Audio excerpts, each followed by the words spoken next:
What's up, y'all? It's your girl Chanel from Complex Simplicity, and welcome to another segment of Candid Talk with Chanel. That's right, Candid Talk with your girl. So, I just got finished watching one of my favorite shows that has recently turned into a podcast, which is called Hollywood Unlocked Uncensored. It has Jason Lee. You may know him from season 1 of Love and Hip Hop Hollywood. He's the one that threw the drink in Hazel E's face. Caught a lot of flack for that, as he should have. It also has the original Curve Queen, the video vixen who was in every young man who loved the hip hop culture's bedroom poster up on their bedroom wall, Melissa Ford, and Gio, I believe it's short for Giovanni. He used to be a backup dancer for Chris Brown and now is doing different acting gigs and doing his own thing. They're all trying to work their way to make amazing things happen for their careers in Hollywood. And I stumbled on this show and instantly fell in love with it a few months ago. And I'm glad to hear that it has recently turned into a podcast. So check it out when you get the chance, Hollywood Unlocked and Uncensored. And the topic that I wanted to bring up for this Candid Talk with Chanel segment is regarding relationships. And so they discussed on the show that I was watching today,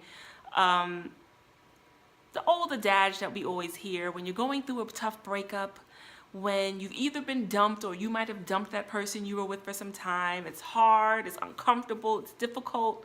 You're often told you need to hit the club, you need to hit the strip club, especially if you're a guy. You're often told you need to slide up under something else. Ain't nothing better than new booty, so to speak. Even us women are often told, girl, you better get you another man, get up underneath another dude, you know what I'm saying? Forget him. He wasn't treating you right anyway, so now's your time to do your thing. And of course, there's always a plethora of perspectives and opinions on this topic, because we all have had different life experiences. We all have probably gone through some difficult breakups at one point or another within our lives, and we all will have different viewpoints on this, right? And so out of the 3 co-hosts for Hollywood Unlocked, two out of the 3 felt that you should mourn the relationship and go through the natural grieving process of that loving relationship you were once in. And of course, that was Melissa Ford and Gio, who feel that way. Gio is currently going through a breakup. It's been tough. He expressed some of his personal feelings and experiences, right? And Jason Lee, of course, feels that, give yourself 3 weeks to mourn over it, and then you move on, emotionally detach yourself, and you better slide up under something else, right? No judgment either way, but it had me to thinking, because more of us than not have gone through breakups in life, and it's a very hard thing to go through, you know what I'm saying? Uncomfortable thing to go through. I remember going through my first breakup in high school with my first boyfriend, right? And, it was puppy love and everything, but at that time, you couldn't tell the 15-year-old girl in me that I wasn't in love. You couldn't tell the 15-year-old girl in me that my feelings weren't valid or weren't hurt when he broke up with me right before Valentine's Day, y'all. What a douche. And then having to see this person daily in school and just having to see him with other girls, like, not an easy thing. And then, going through breakups as a young adult, it didn't get any easier, right? However, my perspective is along the lines of Gio and Melissa Ford, which is mourn the relationship, allow myself as much time as I need to emotionally mourn it in a healthy way, of course. Cry my tears out. I'm big on that. I think crying is very therapeutic. So if I'm really feeling hurt about something in my life, guess what? I'm all right with crying about the situation and having that moment to, like, emotionally purge those feelings and get them out, right? You know that cry when it's like a quiet cry. It's like one of those cries where you feel the burning, you feel the uncomfortability, the tightness in your throat, like those kind of cries. It's good to get it out, y'all. It feels so good, So I'm about kind of going about my grieving process of, like, a hurtful relationship or breakup through crying, you know what I'm saying? Giving myself that time to get it out privately, and even if I have to write things down, even if I have to process things mentally, but giving myself the space and time, to go through that. This way, when it's time for me to officially move on, of course in my single days, I'm married now, but when it's time for me to officially move on and get back in that dating world, at least I can feel that I have come to terms and come to grips with the past relationship, as well as figuring out what went wrong, what qualities did this guy have that I felt just were not working. Did I feel disrespected in a relationship? Did I feel like there was no trust or loyalty? Like whatever concerns I had, being able to look at it and identify it so that the next relationship I didn't repeat the same cycle. And ding, ding, ding, ding, another big important point, figuring out what I did wrong in the relationship or what I could have done differently. Because it takes two people for a relationship to go south, y'all. Even though there's always one person that may do more of the effed up stuff, it still takes two for a relationship, a marriage, or whatever to go dead, right?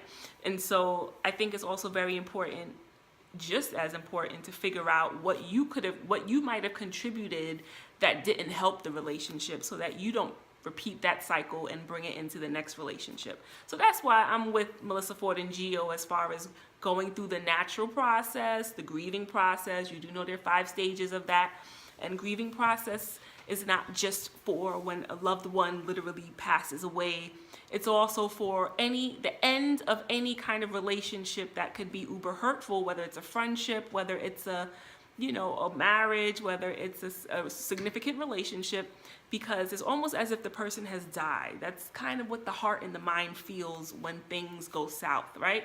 And so it's important to know that it's going to take time to get over that, and like not to rush yourself to jump under something else. I feel like sex is such a momentary thing. It doesn't solve those problems. So if I went through a breakup and I hurried up and jumped into some other man's bed, guess what? As soon as the act of having sex is over, immediately 9 out of 10 times, I'm still going to feel that void, that loneliness, that hurt, that anger, that frustration, right?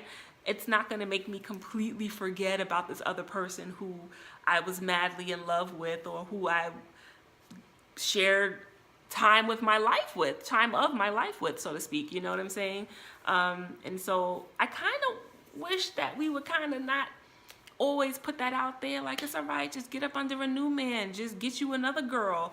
Like, no, let's mourn and figure out what went wrong with the last relationship and process that healthily and effectively before we start trying to jump to the next person.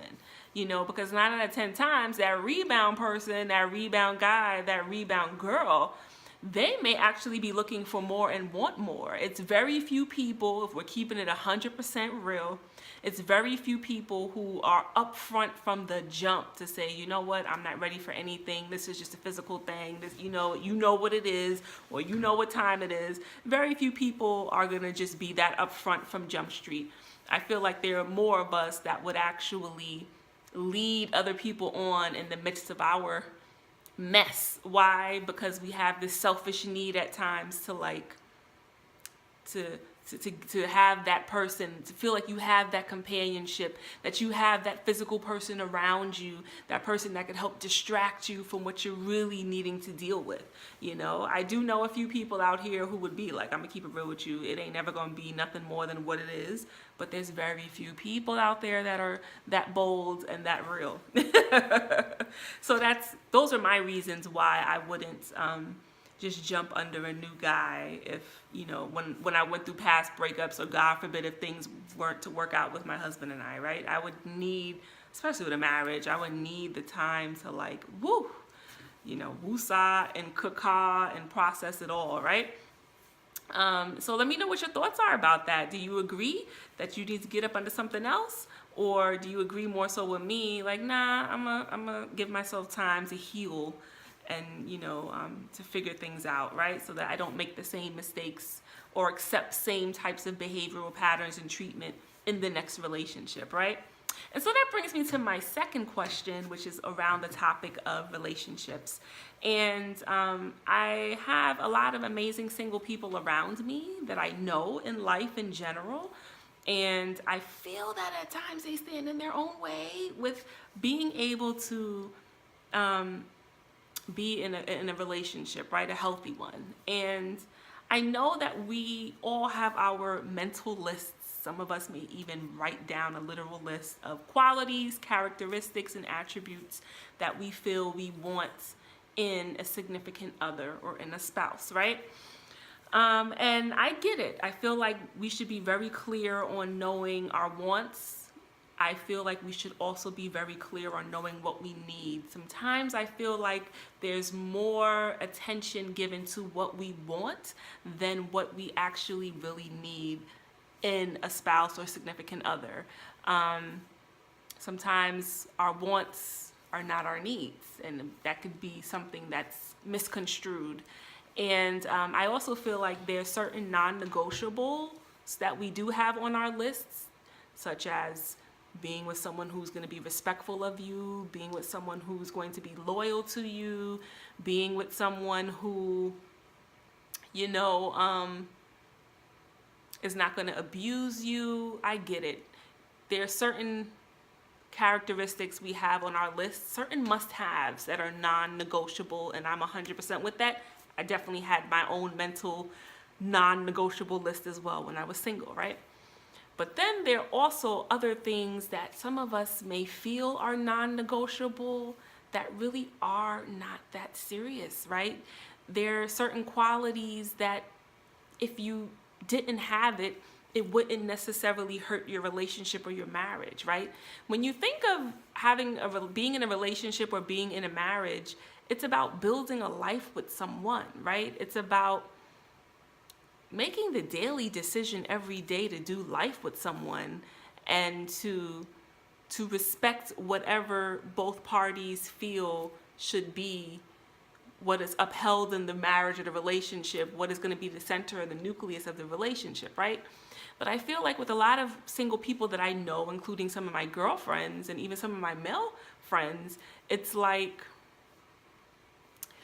the things that we get hung up on are not really that serious. And so you're potentially letting a lot of good people pass you by, good potential suitors pass you by because of things that are not even that serious that you have under the non-negotiable list.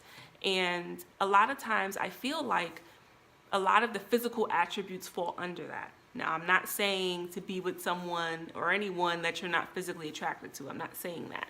I get that we're humans. Physical attraction is normally the first step. It's the initial, ooh, who is he? Oh, he looks so good. Oh, I want to get his number. Or who is she? She's dope. Like, I need to kind of talk to her. I need to get her name. I need to get her number. Like, I get that. That's the initial, right?